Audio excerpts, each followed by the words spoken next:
Nous sommes les amis, toujours unis. Iron King, Spider-Bomb et Tracy aussi. Avec nos rêves un peu fous, on joue aux échecs jusqu'au bout. Nos tours sont d'acier, nos tours sont intrépides. Contre Blackgammon, chacune de nos parties habite. Dans les batailles de l'esprit, repoussons le noir de notre vie. Nos pions sont d'acier, nos tours sont intrépides. Contre Blackgammon, chacune de nos parties avide. Dans les batailles de l'esprit, repoussons le noir de notre vie. Spider-Man Academy, en avance, on ne lâche rien. Contre Blackgammon qui s'enfuit, nous jouerons jusqu'au matin. Pion rouge et pion jaune ont vaincu le cavalier des Gémeaux. Sage cavalier du Sagittaire, je suis venu vous demander conseil. La menace des ombres plane sur nous, et je crains que nous ne soyons pas à la hauteur. Cavalier des Poissons, jeune frère, la peur est naturelle, mais elle ne doit pas nous paralyser. Notre force réside dans notre unité et notre foi en l'héritage de Cassandra. Oui, je le sais. Nous sommes les gardiens du jeu, le Gambit des ombres, et nous devons protéger Cavalira à tout prix.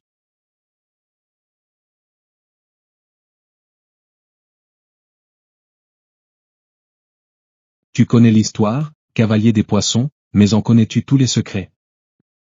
Bien sûr. Cassandra, l'armure d'or, les 7 artefacts, le maître des ombres. Je connais les contes depuis mon enfance. Les contes embellissent la réalité, cavalier des Poissons.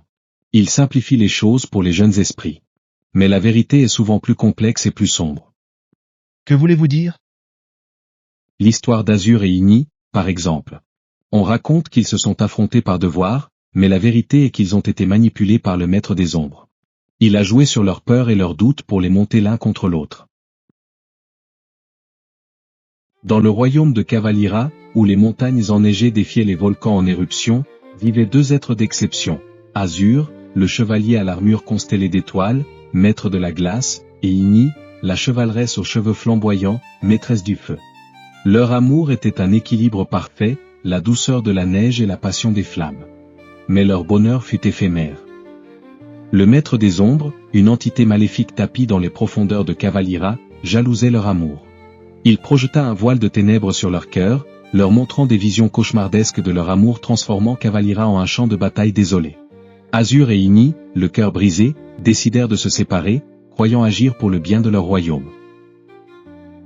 Le maître des ombres, satisfait de sa manipulation, les poussa à s'affronter dans un duel tragique. Leurs pouvoirs s'entrechoquèrent, créant des tempêtes de neige et des torrents de lave. Mais au lieu de s'éteindre, leur amour se transforma en une énergie chaotique qui menaça de déchirer Cavalira. Les peuples de Cavalira, autrefois divisés par leurs différences, comprirent que seule l'unité pouvait sauver leur royaume. Les habitants des montagnes, maîtres de la foudre, les gardiens des forêts, porteurs de lumière, les mystérieux habitants des grottes, tisseurs d'ombre, et les fiers navigateurs, seigneurs des mers, unirent leurs forces. Ensemble, ils forgèrent un artefact magique d'une puissance inégalée, un jeu de cartes. Chaque peuple sacrifia une part de son essence pour créer une carte, une pièce d'échec. Ces pièces renfermaient leur pouvoir et leurs esprits, devenant les gardiens de l'équilibre. Le jeu fut scellé, emprisonnant l'énergie chaotique d'Azur et Igni, ainsi que les esprits des peuples de Cavalira. Cet artefact, un par peuple, furent dispersés à travers Cavalira, leur pouvoir servant de clé pour libérer le jeu.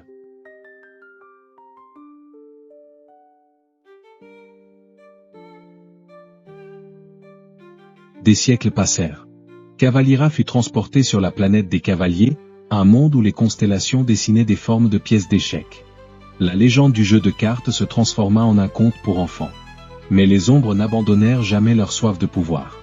Elles cherchèrent les artefacts, espérant libérer le jeu pour plonger Cavalira dans les ténèbres éternelles.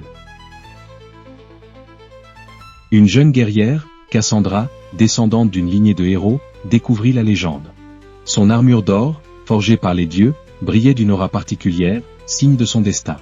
Elle se lança dans une quête épique pour retrouver les 7 artefacts avant les ombres.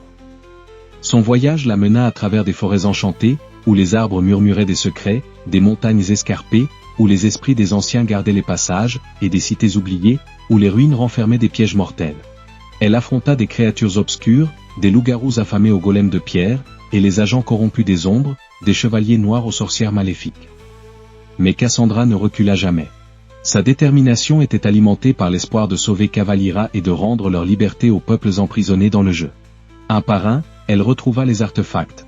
Le sceptre de foudre, qui permettait de contrôler les éclairs, la lanterne de lumière, qui illuminait les ténèbres, l'orbe des ombres, qui donnait des pouvoirs d'invisibilité, le trident des mers, qui commandait les vagues, et bien d'autres. Chaque artefact retrouvé renforçait son armure et ses pouvoirs. Elle apprenait à maîtriser les éléments, à invoquer les esprits des peuples, et à déjouer les ruses des ombres. Après la victoire de Cassandra, les 12 plus braves chevaliers de Cavalira, héritiers de son armure d'or, devinrent les gardiens du jeu le Gambit des ombres. Ils étaient connus sous le nom des cavaliers du zodiaque, chacun portant une armure d'or constellée du signe astrologique qui le représentait. Pendant des siècles, ils veillèrent sur le jeu, protégeant le monde de son pouvoir maléfique. Mais un jour, l'artefact qui scellait le jeu disparut. Les cavaliers craignirent que quelqu'un ait réussi à réunir les 7 artefacts et à libérer le pouvoir du jeu sombre.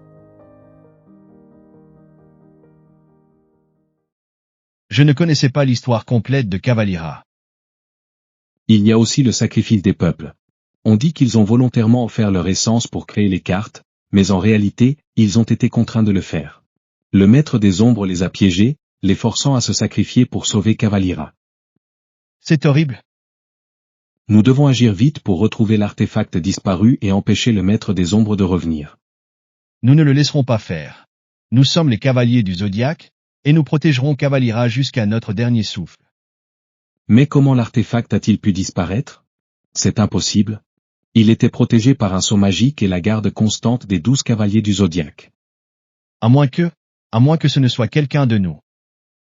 Tu veux dire, un des 12? C'est impensable.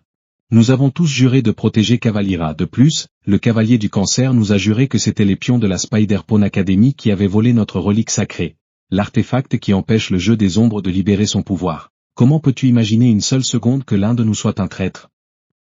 Mais c'est la seule explication. Quelqu'un a dû nous trahir. Si ta théorie folle est vraie, nous devons découvrir la vérité, cavalier des poissons. Mais soyons prudents. Ce traître est parmi nous, et il est prêt à tout pour atteindre ses objectifs. Mais j'y pense, il a kidnappé leur maîtresse pour rien. Il veut les forcer à lui rendre l'artefact, alors qu'ils n'en savent rien. C'est une stratégie de ce traître. Il veut nous diviser pour mieux nous vaincre. Mais les pions ne se laisseront pas faire. Ils ont déjà vaincu le bélier, le taureau et les gémeaux. Ils sont en route pour Cavalira. Oui, mais ils ne savent pas ce qui les attend. Le traître a probablement un plan.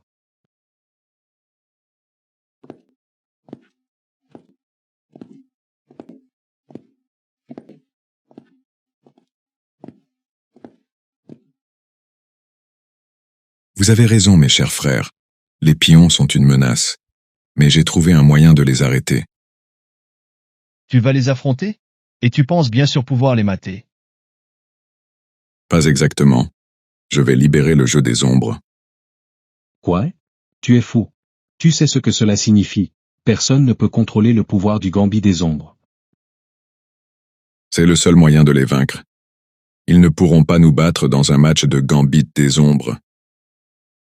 Les pions sont trop puissants pour être vaincus par des règles d'échecs classiques. Mais dans le Gambit des ombres, ils n'auront aucune chance.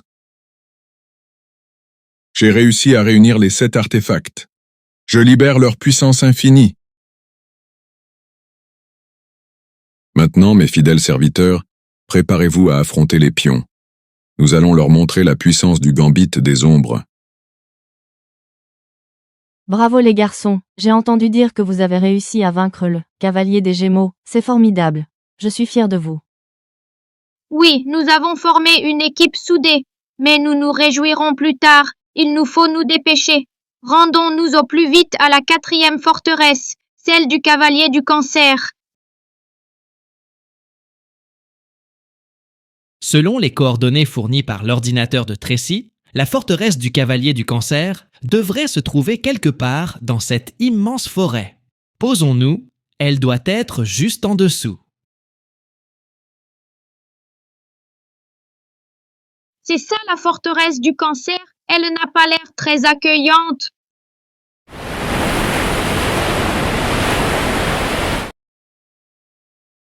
Bienvenue mes chers, je vous attendais. On va jouer à un nouveau jeu. Le Gambit des Ombres.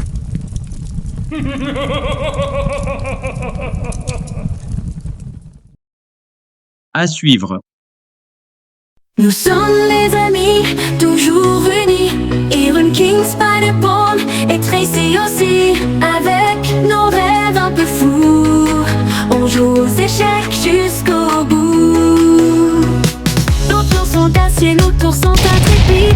Contre Blackgammon, chacune de nos parties avides.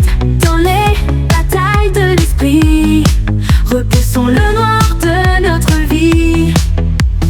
Nos pions sont d'acier, nos tours sont